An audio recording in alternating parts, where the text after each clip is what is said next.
में हम लोग वर्ण के बारे में पढ़ेंगे। वर्ण 9th से लेकर 12th तक के छात्रों के लिए इम्पोर्टेंट टॉपिक है।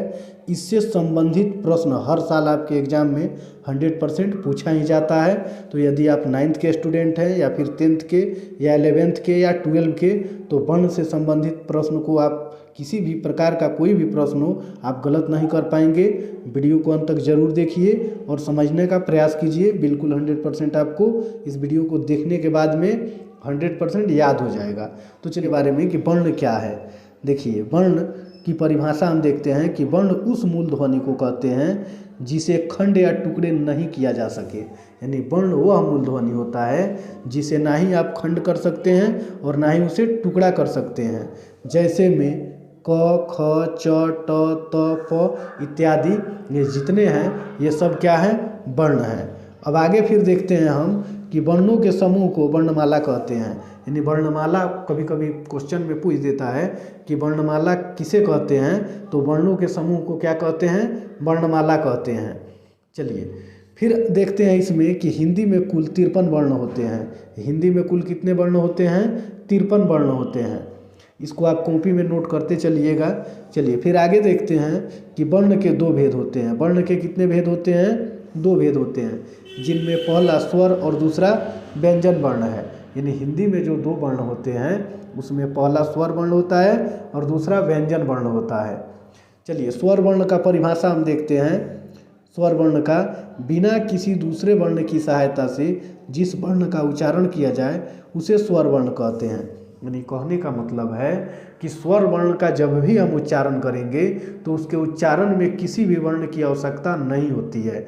जैसे में अ, आ, हर्षई, दीर्घई, हर्षौ, दीर्घौ, री, ए, ओ, औ। इन शायद ये र नहीं होगा, औ होगा, ठीक है। तो इन सारे वर्णों का जब आप उच्चारण करेंगे तो इसमें किसी भी प्रकार का कोई वर्ण की ज़रूरत नहीं पड़ेगी और इस प्रकार के वर्ण को हम लोग क्या मानते हैं, क्या कहते हैं, स्वर वर्ण कहते हैं। समझ गए होंगे। अ से लेकर औ तक जितना वर्ण होता है वो सभी स्वर वर्ण होता है। अब व्यंजन वर्ण को देखते हैं और देखिए स्वर वर्ण की जो संख्या होती है वह 11 होती है। कभी कभी ऑब्जेक्टिव में आपको क्वेश्चन बना के पूछ देगा कि स्वर वर्णों की संख्या कितनी होती है, तो आपको याद रखने हैं कितने, 11। इन सभी को आप गिनती कीजिएगा तो इनकी संख्या कितनी होगी, 11 होगी। चलिए फिर ख में देखते हैं व्यंजन वर्ण। व्यंजन वर्ण को सबसे पहले हम व्यंजन वर्ण की परिभाषा के बारे में समझेंगे। देखिए स्वर वर्ण की सहायता से जिन वर्णों का उच्चारण किया जाता है उसे व्यंजन वर्ण कहते हैं। यानी व्यंजन वर्ण के उच्चारण में कहीं ना कहीं स्वर वर्ण की सहायता होती ही है। बिना स्वर वर्ण के सहायता से आप व्यंजन वर्ण को नहीं बोल सकते हैं। जैसे में आप जैसे बोलिएगा क, तो देखिए क में अ का भी मात्रा आ जा रहा है।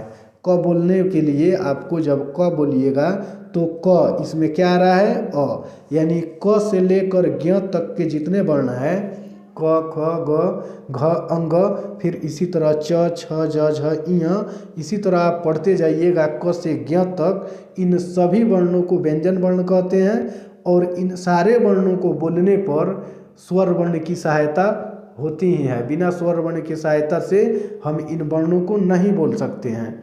तो क से ज्ञ तक के जितने वर्ण होंगे वो सभी व्यंजन वर्ण होंगे और अ से लेकर औ तक के जितने वर्ण होंगे वो सभी स्वर वर्ण होंगे। चलिए फिर आगे देखते हैं हम वर्णों के उच्चारण स्थान। देखिए ये जो है आपको वर्णों के उच्चारण स्थान ये 100% आपके एग्जाम में पूछता ही पूछता है। देखिए स्थान के